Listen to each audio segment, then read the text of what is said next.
شبكة ومنتديات الشفاء الإسلامية ترحب بكم وتقدم هذه المادة.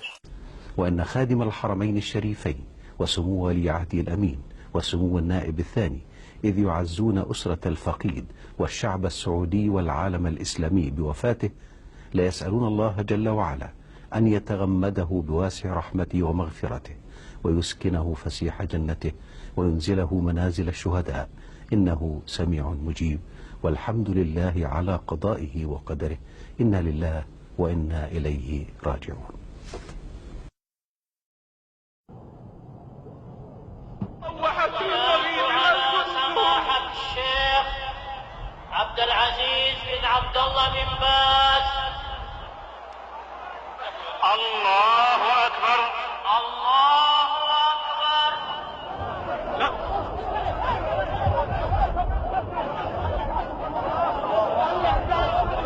الله أكبر الله أكبر.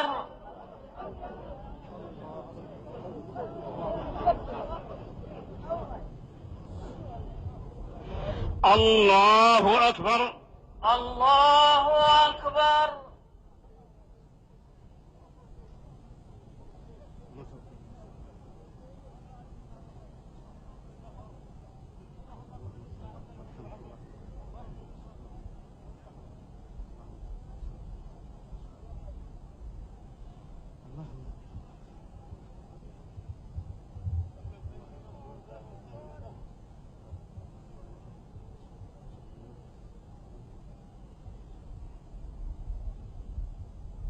الله أكبر الله أكبر.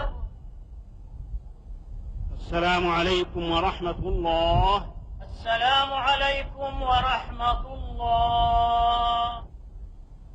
امتلأ المسجد الحرام وخشيت أن يسقط النعش من كثرة من يريد أن يحمل الشيخ عندما ذهب به للصلاة عليه وعندما أخرج من المسجد.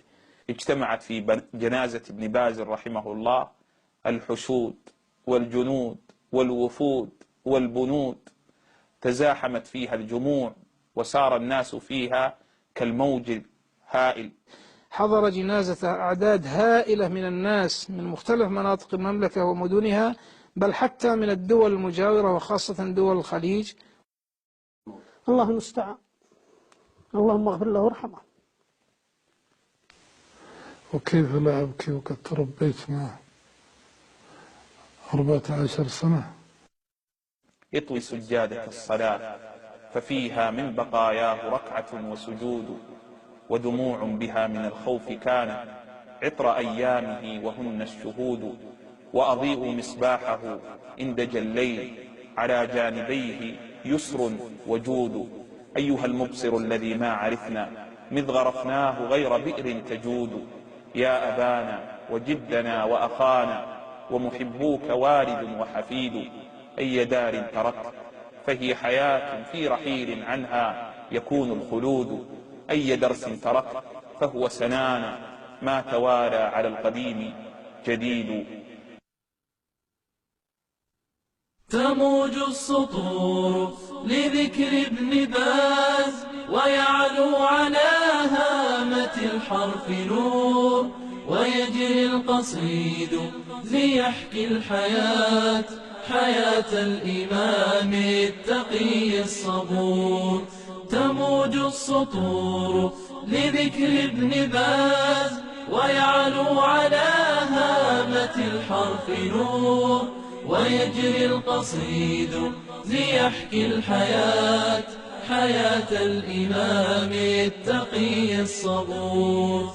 حياة تسامت بنور اليقين وعلم أضاء بكل الدهور، كفيف وأبصار جسر النجاة، وكم من بصير أضاع الجسور، وكم من بصير أضاع الجسور. تموج الصخور لذكر ابن باز ويعلو على هامة الحرف نور.